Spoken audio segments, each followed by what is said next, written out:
I'm Dave Palumbo, founder of Species Nutrition.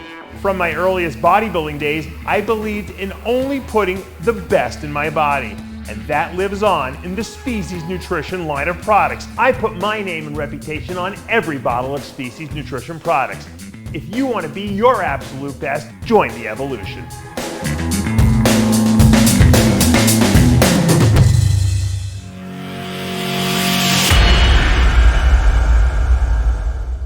Dave Palumbo here, back with another RXMuscle Spotlight review. I'm so happy to have her here today. You've seen her on a couple of other shows when we did our Radical Body Transformation a few months ago. She was a coach on that show. She also has her own coaching business, and she's made an incredible transformation that I want to showcase here. And I promised her I was going to get her on because this is just too good not to show people. Monique Cormier, Moco, welcome to the show. Thank you. I'm so happy to be here. And even better now that, you've actually taken me to the next level. So lots to talk about. When I see someone who's so out of shape that and I see people all the time in supermarkets like this, I want to walk up to them and I want to just say, hey, let me help you. But, people have to be ready to be helped. And when I see someone make a transformation the way you did, I'm so there's so much joy coming out of me because I know that this will inspire so many other women and men who think that it's hopeless, because not only did you lose the weight, but now you're competing at an elite level, at the top amateur level in Canada. And I mean, it's incredible, the transformation. First of all, tell us how you got to that point where you were just completely, we'll put up the pictures. I mean, obese. Let's face it. For sure. And I mean, it happens to most women who start families. I was an athlete my whole life, actually. Mm-hmm. And my pregnancy, when I got pregnant for my first child, I had placenta previa. So I was a high risk and strict orders from someone who went to running 10 kilometers a day to being bedridden. Wow. So I went through a huge depression with my first pregnancy, not being able to exercise, something that I enjoyed and loved. And, not only for my health and my fitness, but my mental health. Right. You find yourself in a house stuck, you're not allowed to do anything. And of course, I just started eating bad food. I had a pity party. Gotcha. And it wasn't good because I was also carrying my first child. So it was a very unhealthy way to live my first pregnancy. But in the end, it turned out fine. My son is a healthy boy. He's 15 now. Right. And I went from a size 3 to size 24. Wow. Now let me ask you a question. Were you I know sometimes before we get into bodybuilding, I was a runner too. And I was like a dysfunctional eater as a runner because, you want to stay a certain size, and running is not like bodybuilding. It doesn't really increase your metabolism other than when you're running. So sometimes you can actually be a runner that doesn't look that good, so you wind up under eating. Were you in that category? Absolutely. I was actually 112 pounds. I wasn't a healthy person before I had my child either. So, but I just loved running. I was so addicted to it that I know exactly. You just run and you're going to go around the block and you end up going around the city. Right. It just happened. I know personally, I got to a point, and I was running competitively in college, that I would feel so guilty about eating dinner that I would go out and run again after. So I practiced with the team, we'd 2-hour workouts, and then I go eat, and then I go out for another run, for 3 miles, like a little jog type of thing. It was so dysfunctional that when I got into bodybuilding, it was empowering to me. Did you find that? Well, it's hard because I was so addicted to running that when you start following a program and you're not allowed to run, you want to build muscle. Right. It's a whole different new world. Right. But the addiction was there. So it was just a new way to learn a new discipline and trust the process and follow it. And I was one of those women too that are being skinny and healthy. was two different things. You know, you would run on a treadmill for 2 hours thinking that you were doing your body good when you're not. Right. And you just add that half an hour weight training session, and it's the runner high that I missed. Right. And I find that really hard to find in just lifting weights. So over time you learn it and you find it again in a different way. But that runner high was something that was really hard to not have. It's interesting you say that, and I could just compare it to myself. You know, I was a runner also for like 5 years, and I was never missed a day, one of those deals. Then I switched to bodybuilding, and I wanted to start putting muscle on. I realized that if I kept running, I couldn't put muscle on. It was speeding my metabolism too much. Obviously, my legs would never grow. So little by little, I got rid of the bodybuilding. The running, and I substituted for bodybuilding. So, you know, flash forward 30 years, whatever, and I'm rehabbing my torn quad, and my wife's like, you know, why don't we go get bikes? You know, and I hadn't ridden a bike since I was a kid, right? So we got a bike, and I start riding. I'm like, oh, this is, and all of a sudden that runner's high comes back, like, Right. because it's endurance, right? You're going out, you know, biking 10 miles or whatever, and it built up to 20 miles. And I felt that rush again, and it really is addicting, and it's hard to sometimes give that up. But at that point in my life, I understood balance, and you know, so I didn't overdo it. I knew that I didn't have to do it every single day, even though I wanted to, because it's like it's an addiction. Like now, Right. when you first, I guess after you gave birth to your son, now you're like, okay, now I'm allowed to go back and exercise. Well, you know, after a certain period of time, how do you start at that point? I mean, you're so overweight. You know, you obviously can't go running at that body weight. What do you do? Well, the worst part too is that I was breastfeeding. So, Oh, you know, I went to a gym and I was alone, right? My husband traveled a lot, oh, so I didn't have babysitters. I didn't have access to right. family. So I joined a gym that had babysitting, and Mm. I just put my baby in babysitting after he was a year old, and Uh-huh. I joined fitness classes. Gotcha. And that's where I started rebuilding my endurance But and did you feeling find it good. very embarrassing and mortifying because you were a person who was always in shape, and now you're like this fat person in this like class? Like, you know, was it tough for you to, you know, to do that? It is. It was really hard. First of all, I had no clothes that fit me. Right. So to have to go shopping Right. and getting extra large clothes was brutal. Like I was still wearing my maternity clothes Oh wow. because again, right? Remember, I went from a size I 3 know. to a size 24. I had no fucking clothes. So like Put those you have to pictures up go anytime. shopping, you have to do all this new stuff. So not only do you feel like crap, you look like crap, Yeah. you have no clothes that fit you Right. properly. So you're right. It's devastating. It's overwhelming. You feel out of place. Mm. First 5 minutes, you're dripping sweat, you're out of breath, you're coughing, you can't breathe. Absolutely, it's Sure. embarrassing, right? Right. It sucks. And every woman goes through that after Mm. birth. Like, who So can't exercise during? when did you hit that point where you said, okay, I'm losing this weight? And how long did it take to like do that first big drop you did? Well, unfortunately, my second son, so I ended up having a second child. Hmm. And so I gained a whole lot of weight, probably half of what I gained with my first. And my father was diagnosed with lung cancer. Oof. And just watching him, you know, deteriorate, wanting to live and not being able to live a healthy life anymore, it was devastating for me. And you know, at that point, you know, when you just asked me how I felt, if I was overwhelmed Mm. or, you know,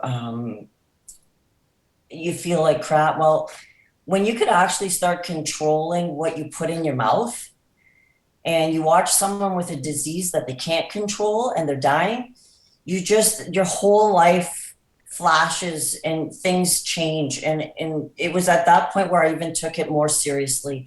And I hired a nutritionist because, you know, there was a lot to learn about food. And, you know, I was addicted to weight training. I never had a problem with doing cardio or training, but it was the food. I wasn't losing the weight. There was something unbalanced, and it was just learning how to eat again.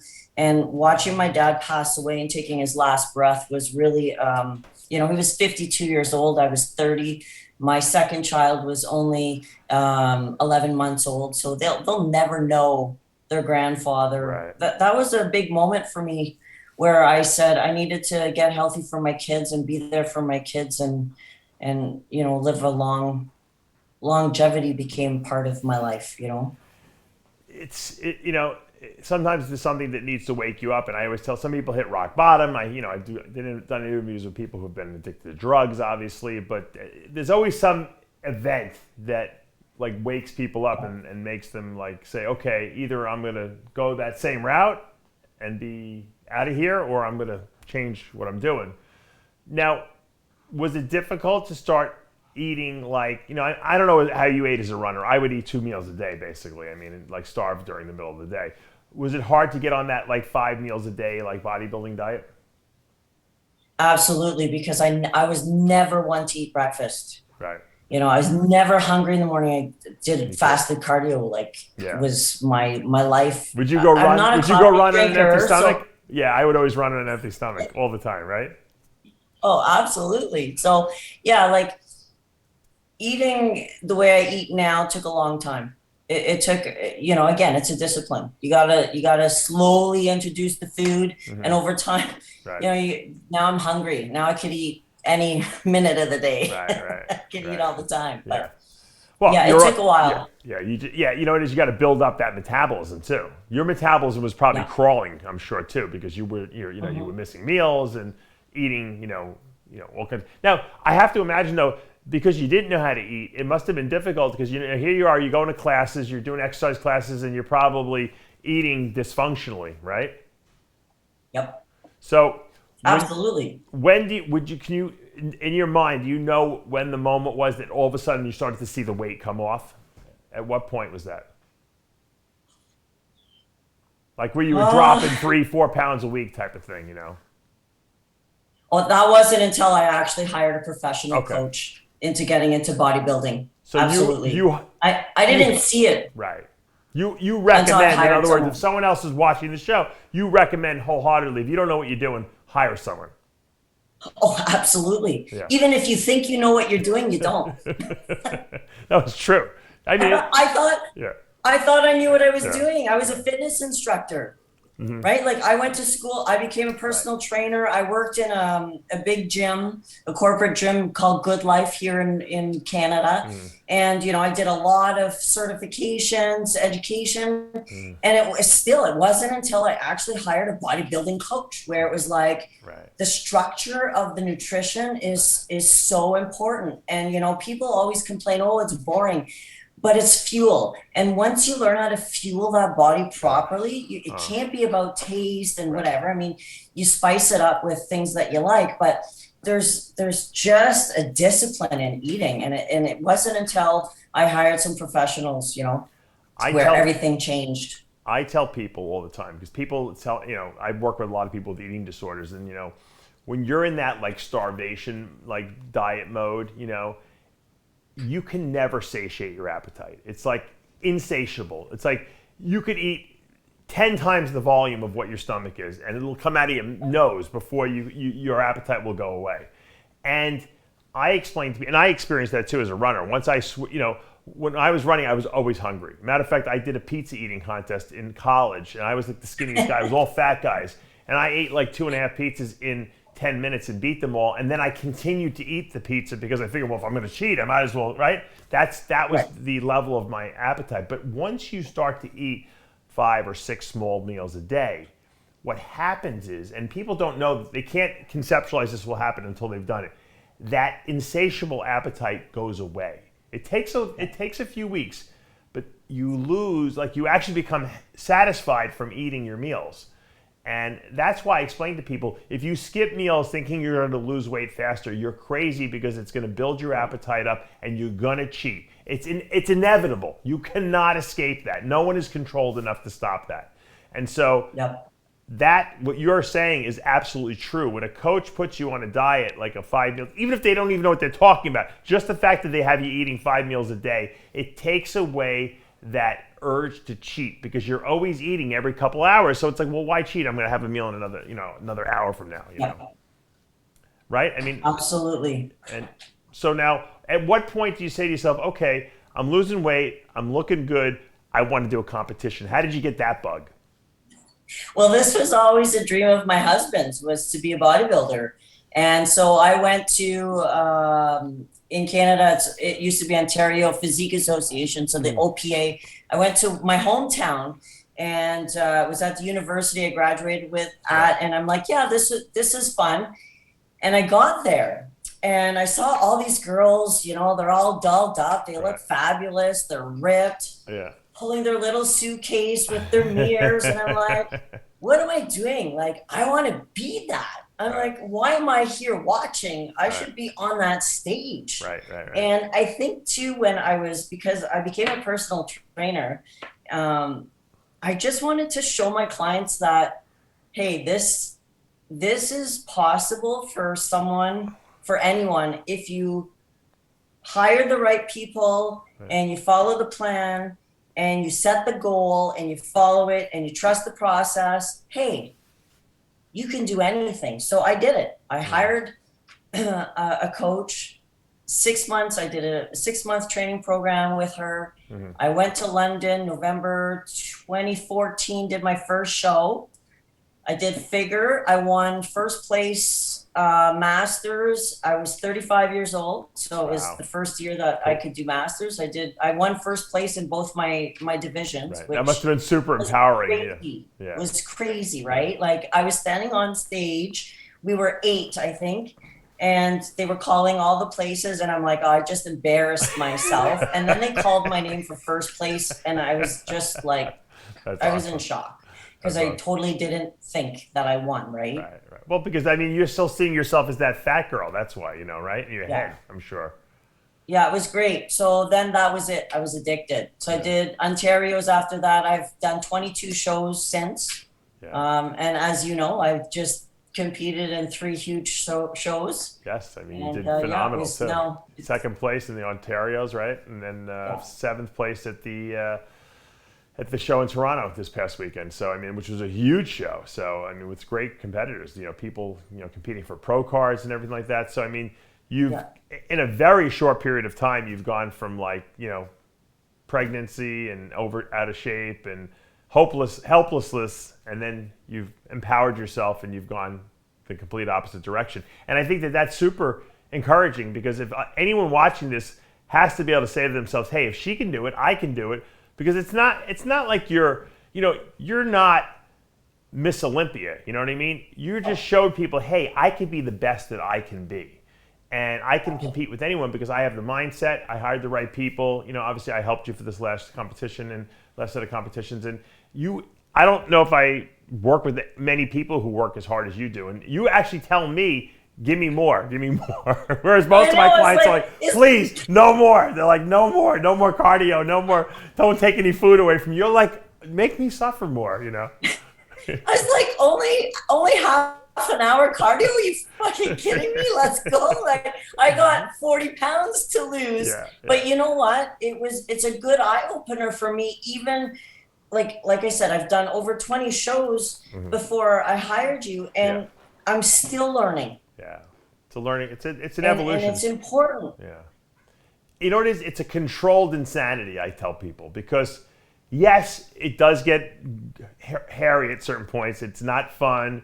You know, you're starving. You know, sometimes you have to do a lot of cardio, but it's controlled. It's not. In other words, it's not always all out. You can't do it. It's like you have to. It's got to be progressively increased, and that's where a good coach comes in. I tell everyone, and I say this all the time to people, I say, you know what, there's not that many different diet programs, okay? Most people of your size, you know, your division, use this program, and then it's how you modify it, because it's how your body responds to it. Everyone's body completely responds differently. Some people make steady progress the whole way. Some people, their bodies don't respond at all. You have to torture them right from the beginning. And some people, they make tremendous progress.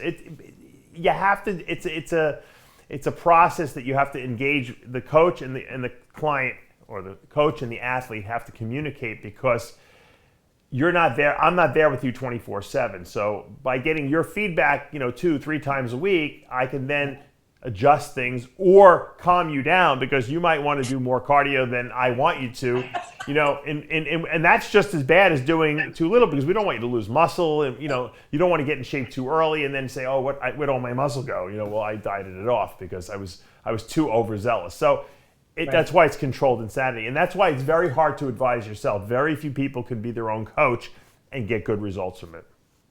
Well, we don't see what you see, right? Like when I look in the mirror, I don't see what you see. We're our own worst critics. So when I look in the mirror and you're telling me I'm lean, I might not feel or see it as much as you do, just because that's who we are, right? Yep, of course. But it was a great experience. I'm looking forward to my off season, a full off season, and to get back into it. But going back to that point where, we talk about anybody can do it, and it's empowering to see a woman go through pregnancy. Like I was 225 pounds. I lost over 100 pounds, got on stage. I continue to do it. But what's also important is that mindset, like you were saying. And when I step on stage, I'm never, of course I want to win. I'm huge in competitiveness, and being first place really matters to me.